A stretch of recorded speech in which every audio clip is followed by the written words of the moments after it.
जय हिंद दोस्तों।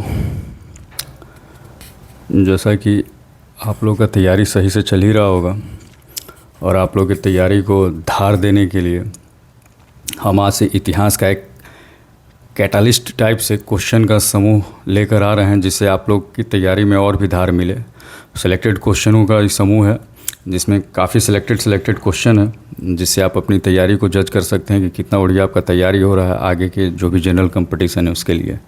तो हम लोग आज मुग़ल वंश से स्टार्ट करेंगे, जो कि मॉडर्न इंडिया के लिए काफ़ी इम्पोर्टेंट है और हर एग्ज़ाम में पता ही है कि मॉडर्न इंडिया से काफ़ी क्वेश्चन पूछे जाते हैं। तो हमारा आज का पहला क्वेश्चन होगा कि बाबर का जन्म कहाँ पे हुआ था। तो बाबर का जन्म हमारा फरगान में हुआ था। तो क्वेश्चन यहाँ से उठ सकता है कि फरगान जो है वर्तमान में किस जगह पे या किस देश में है। तो फरगान जो है उज्बेकिस्तान में एक प्रांत का नाम है। तो क्वेश्चन इस प्रकार से बन सकता है कि भाई बाबर का जन्म जो फरगान में हुआ था वो वर्तमान में कहाँ पर स्थित है। तो वो वर्तमान में उज्बेकिस्तान में स्थित है और उज्बेकिस्तान की राजधानी होती है ताशकंद। क्या? ताशकंद। उज्बेकिस्तान की राजधानी ताशकंद। सेकंड नंबर क्वेश्चन है कि बाबर जो है चंगेज खान का कैवां वंशज था। तो बाबर जो है चंगेज खान का 14वां वंशज था। बाबर चंगेज खान का 14वां वंशज था।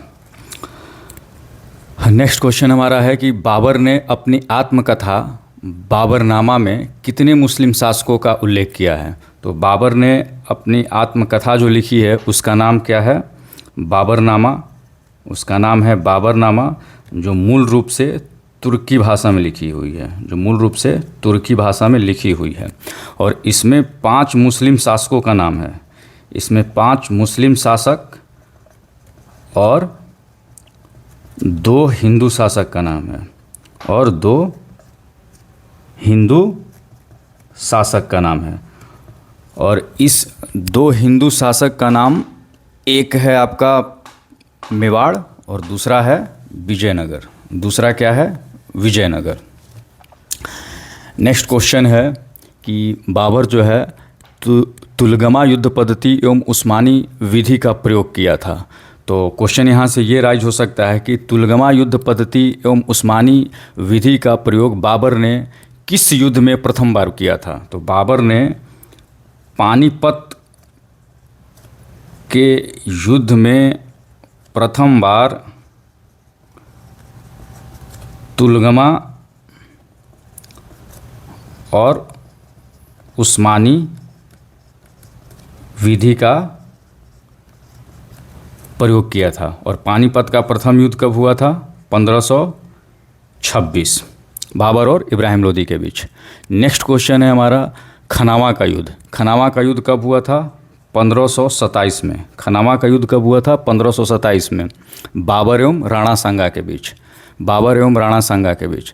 अब यहाँ से ये क्वेश्चन इंपॉर्टेंट हो जाता है कि भाई जो खनावा है वर्तमान में भारत के किस स्थान पर है। तो खनावा जो है वर्तमान में भारत के उत्तर प्रदेश में आगरा से 40 किलोमीटर दूरी पर स्थित है। नेक्स्ट क्वेश्चन हमारा है चंदेरी का युद्ध। चंदेरी का युद्ध हुआ था हमारा 1528 में। चंदेरी का युद्ध कब हुआ था? 1528 में। चंदेरी का युद्ध मेदिनी राय एवं बाबर के बीच हुआ था। इससे एक इम्पॉर्टेंट क्वेश्चन ये निकलता है कि इसी युद्ध में बाबर जो है जिहाद का नारा दिया था। तो यहाँ से आपका क्वेश्चन ये पूछा जा सकता है कि बाबर ने किस युद्ध में जिहाद का नारा दिया था। तो बाबर ने चंदेरी के युद्ध में जिहाद का नारा दिया था। उसके बाद आता है घाघरा का युद्ध। क्या? घाघरा का युद्ध। घाघरा का युद्ध आपका कब हुआ था? 1529 में। घाघरा का युद्ध इसलिए भी इतिहास में बहुत प्रसिद्ध और इम्पॉर्टेंट हो जाता है क्योंकि यह पहला मध्यकाल का युद्ध था जो जल एवं स्थल दोनों पर लड़ा गया था। तो क्वेश्चन यहाँ से आपका ये पूछ सकता है कि भाई मध्यकाल का वो पहला युद्ध कौन था जो जल एवं स्थल दोनों पर लड़ा गया था। तो घाघरा का जो युद्ध था वो जल एवं स्थल दोनों पर लड़ा गया था और 1529 में लड़ा गया था। और घाघरा का युद्ध जो था मुग़ल एवं अफ़गानों के बीच हुआ था। अब आता है कि बाबर की आत्मकथा जो है तुझके बाबरी का फारसी में अनुवाद किसने किया था? तो बाबर का जो आत्मकथा है तुझके बाबरी, उसका फारसी में अनुवाद अब्दुर्रहीम खनखाना ने किया था। कौन किया था? अब्दुर्रहीम खनखाना। तो आप याद करने के लिए खाना से भी इसको याद कर सकते हैं। अब्दुर्रहीम खनखाना ने इसको फारसी में अनुवाद किया था। नेक्स्ट क्वेश्चन हमारा होता है कि बाबर ने एक काव्य संग्रह का भी संकलन करवाया था, अर्थात बाबर ने काव्य संग्रह यानी कहानी का किताब जो था वो भी लिखा था, जिसका नाम था दीवान। तो क्वेश्चन यहाँ से ये आपका बन सकता है कि दीवान जो काव्य संग्रह है किसके द्वारा लिखा गया था या संकलन किया गया? तो बाबर द्वारा लिखा गया था। बाबर एक पद शैली यानी कविता का भी संकलन कराया था, कविता का भी वो रचना किया था, जिसका नाम था मुबियान। क्या नाम था? मुबियान। बाबर ने मुबियान नामक पद शैली का भी विकास किया था। रिसाले ए उसज, रिसाल ए उसज, रिसाल ए उसज की रचना भी बाबर द्वारा किया गया था।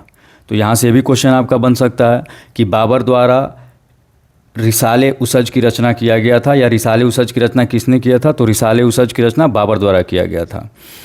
अब बाबर से जो भी इम्पोर्टेंट क्वेश्चन था आपका यहाँ तक कवर हो जाएगा, और हमको नहीं लगता है कि बाबर से रिलेटेड कोई भी क्वेश्चन यहाँ से आपको छूटने वाला है या छूटेगा। तो बाबर के बाद मुग़ल वंश में हुमायूं आता है, और यहाँ से एक दो क्वेश्चन और भी बन सकता है आपका कि मुग़ल साम्राज्य का संस्थापक कौन था? तो मुग़ल साम्राज्य का संस्थापक जो था बाबर था। बाबर जो था फरगान का शासक था। वहाँ से वो एक तरह से गृह युद्ध के कारण वहाँ से वो असफल हो जाने के कारण उसने एशिया और भारत की ओर रुख किया, और इसको यहाँ पे दौलत खां लोदी द्वारा और तत्कालिक अफ़गान शासक था उसके द्वारा भारत पर आक्रमण करने के लिए इनवाइट किया गया, और आता है यहाँ पे आक्रमण करता है। लेकिन आक्रमण करने के बाद उन लोगों को लगा कि यहाँ से चला जाएगा, लेकिन बाबर यहीं पे राणा सांगा, मेदिनी राय आदि से युद्ध करके अपने वंश को, अपने साम्राज्य को यहीं पे स्थापित करता है। तो इस क्रम में हम मुग़ल वंश के दूसरे शासक को देखते हैं, जिसका नाम है हुमायूं। तो हुमायूं जो है बाबर के मृत्यु के समय बदकसा का शासक था। हुमायूं जो है बाबर के मृत्यु के समय बदकसा का शासक था। तो ये यहाँ से एक आपका इम्पोर्टेंट क्वेश्चन बन सकता है कि बाबर की मृत्यु के समय हुमायूं कहाँ का शासक था? तो हुमायूं बदकसा का शासक था। और हुमायूं के बारे में इतिहासकार लेनपुल लिखते हैं कि यह ऐसा शासक था कि लड़खड़ाता हुआ ही राज्य को सुशोभित किया, मतलब राजा बना, और लड़खड़ाता हुआ ही सीढ़ी से लड़खड़ाता हुआ ही मर गया। तो हुमायूं ही है जो दिल्ली के पुस्तकालय की सीढ़ी से गिरकर इसकी मृत्यु हो जाती है। तो यहाँ से आपका ये क्वेश्चन हो सकता है। क्वेश्चन यहाँ से ये भी बन सकता है कि बाबर का पुत्र हुमायूं ही अपने राजपाट को अपने भाइयों में बराबर बांटा, उसके बाद तो कोई बांटा नहीं, और साम्राज्य के लिए, राज्य के लिए भाई को ही अपना मार के अपने राज्य को स्थापित किया गया, साम्राज्य को स्थापित किया गया। बाबर के समय कुछ इम्पोर्टेंट युद्ध है जिसके बारे में हम लोग चर्चा करेंगे उसके बारे में, जैसे कि पहला युद्ध है चौसा का युद्ध। तो चौसा का युद्ध इतिहास में काफ़ी प्रसिद्ध युद्ध है, क्योंकि इसी युद्ध में शेर शाह सूरी ने हुमायूं को हराया और दिल्ली के तख्त पर अफ़गान वंश को स्थापित करने में वो सफल हुआ। तो क्वेश्चन यहाँ से आ सकता है कि चौसा का युद्ध किन के बीच हुआ? तो चौसा का युद्ध हुमायूं और शेर शाह के बीच हुआ। और चौसा का युद्ध कब हुआ था? तो चौसा का युद्ध 1539 में हुआ था, और इसमें शेर शाह को विजय प्राप्त हुआ था।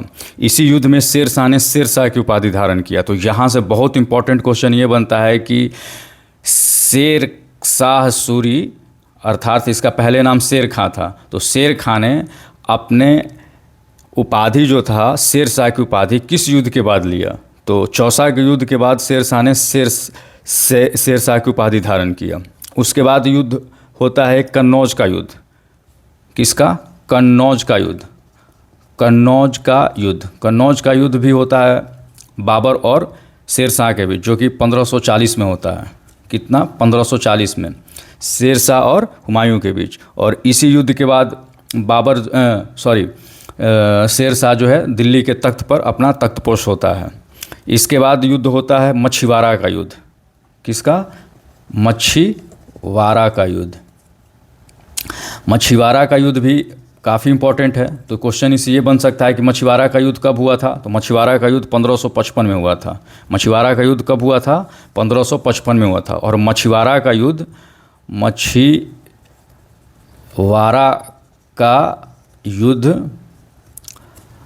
मुगलों एवं अफ़गानों के बीच हुआ था।